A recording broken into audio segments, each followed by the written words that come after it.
22 जून 2022 महाराष्ट्राचं राजकारण ढवळून काढणारी तारीख। याच दिवशी एकनाथ शिंदे 16 आमदारांसह सुरतला रवाना झाले आणि शिवसेनेत मोठं बंड झालं। राजकीय उलथापालट झाली आणि भाजपसोबत युती करून एकनाथ शिंदे मुख्यमंत्री पदाच्या खुर्चीवर विराजमान झाले। त्यानंतर सुरुवात झाली ती पक्ष आणि चिन्हाच्या वादासह आमदार अपात्रतेच्या प्रकरणाला। शिंदे आणि ठाकरे गटाने एकमेकांच्या आमदारांवर अपात्रतेच्या कारवाईची मागणी केली आणि विधानसभा अध्यक्षांसमोर सुनावणी झाली। वर्षभर सुरू असलेल्या या प्रकरणाच्या निकालाला आता अवघे काही तास उरलेत। राज्याच्या राजकारण्यांसोबतच जनसामान्यांची धाकधूक वाढवणाऱ्या निकाला संदर्भातला आढावा घेणारा हा स्पेशल रिपोर्ट पाहूया। शिवसेनेतले कुठले आमदार अपात्र होणार? राहुल नार्वेकर काय निर्णय देणार? जून 2022 पासून प्रत्येकाला पडलेला हा प्रश्न अखेर निकाली लागणार आहे। तारीख आहे 10 जानेवारी। 10 जानेवारीला ठाकरे किंवा शिंदे या दोन्हींपैकी एका गटामध्ये फटाके फुटणार आहेत।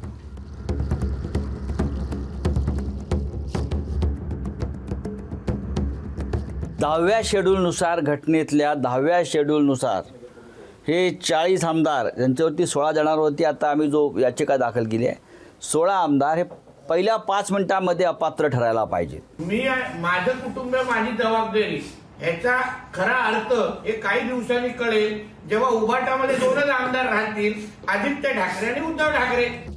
निकालाला अवघे काही तास शिल्लक आहेत। त्याआधीच मुख्यमंत्री एकनाथ शिंदे आणि विधानसभा अध्यक्षांमध्ये तब्बल 40 मिनिट भेट झाली। त्यामुळे दोन्ही गटांकडून आरोप प्रत्यारोपांचे बाण सुटू लागले आहेत। विधानसभा अध्यक्ष ते मुख्यमंत्र्यांना जाऊन भेटलेले दिसतात। खरं म्हणजे हा एक फार मोठा गुन्हा आहे। ज्यांच्यावर न्याय देण्याची जबाबदारी आहे ते जाऊन आरोपीलाच भेटले। एक गोष्ट अशी आहे की सत्याचा नेहमी विजय होतो। आमच्याकडे मेजॉरिटी आहे, आम्ही सगळं खरं केलेलं आहे आणि त्याच्यामुळे खोटे कागदपत्र त्यांनी तयार केलेलं वेळोवेळी सिद्ध झालेलं आहे आणि ज्याला आमची मेजॉरिटी आहे 2/3 मेजॉरिटी आहे त्यामुळे आम्हाला व्हीप लागू होत नाही। शिवसेनेमध्ये बंड झालं ती तारीख होती 22 जून 2022। एकनाथ शिंदेंसह 16 आमदारांनी बंड करत सुरतची वाट धरली। सुरतहून ते गुवाहाटीला रवाना झाले। त्यामुळे तत्कालीन शिवसेनेचे प्रतोद असलेल्या सुनील प्रभूंनी 16 आमदारांना अपात्रतेची नोटीस बजावली। या उलट एकनाथ शिंदेंनी आपलाच गट खरी शिवसेना असल्याचा दावा केला आणि भरत गोगावलेंची प्रतोदपदी निवड केली। यानंतर न्यायालयीन लढाई सुरू झाली आणि 12 मे 2023 रोजी सर्वोच्च न्यायालयाच्या 5 न्यायमूर्तींच्या घटनापीठानं हा निर्णय विधानसभा अध्यक्षांकडे सोपवला। निर्णय देताना सर्वोच्च न्यायालयानं काय टिप्पणी केली होती तीही पहा। व्हीप हा मुख्य राजकीय पक्षाचा लागू होतो, विधिमंडळ पक्षाचा नाही। ठाकरे गटाचे प्रतोद असलेल्या सुनील प्रभूंचा व्हीपच अधिकृत मानला जावा।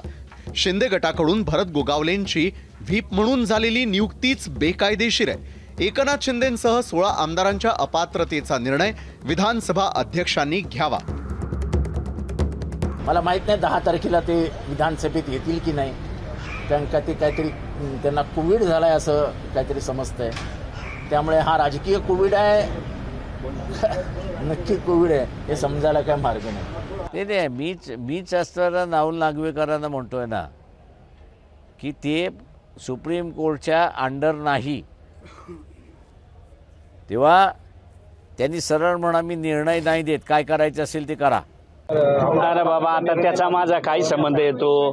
तुम्ही एकदम नाही ठाम होतो पण तेव्हा होतो, आता मी तिथं नाही, मी त्याच्यावर बोलणार नाही। शिंदे गटाच्या ज्या आमदारांचं भवितव्य राहुल नार्वेकरांच्या हातात आहे ते आमदार कोण आहेत तेही पहा।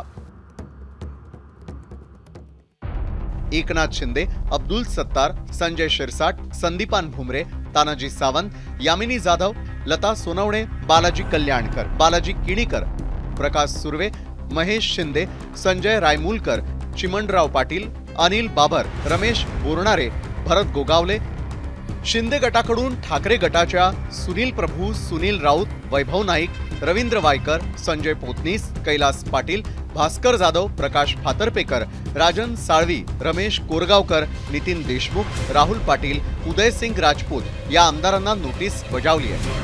पण ज्यांनी नोटीस बजावली त्या भरत गोगावलेंचीच नियुक्ती सुप्रीम कोर्टानं अवैध ठरवली आहे। विधानसभा अध्यक्ष काय निर्णय देऊ शकतात त्या शक्यताही पहा.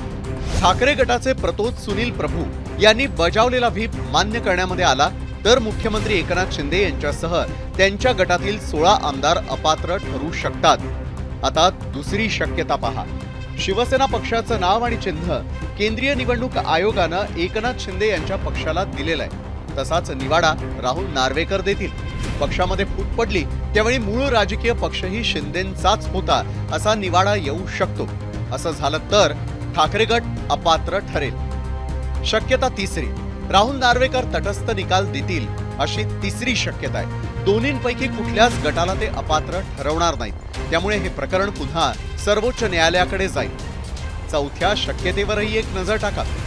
गेल्या काही दिवसांपासून राहुल नार्वेकर अध्यक्षपदाचा राजीनामा देऊ शकतात अशी चर्चा आहे. असं झालं तर नवा अध्यक्ष नियुक्त करेपर्यंत हा निकाल प्रलंबित राहील. त्यामुळे 10 तारखेला राहुल नार्वेकर काय निर्णय देणार हेच पाहावं लागणार आहे. राहुल कुलकर्णीसह ब्युरो रिपोर्ट, एबीपी माझा, मुंबई. एबीपी माझा, उघडा डोळे बघा नीट.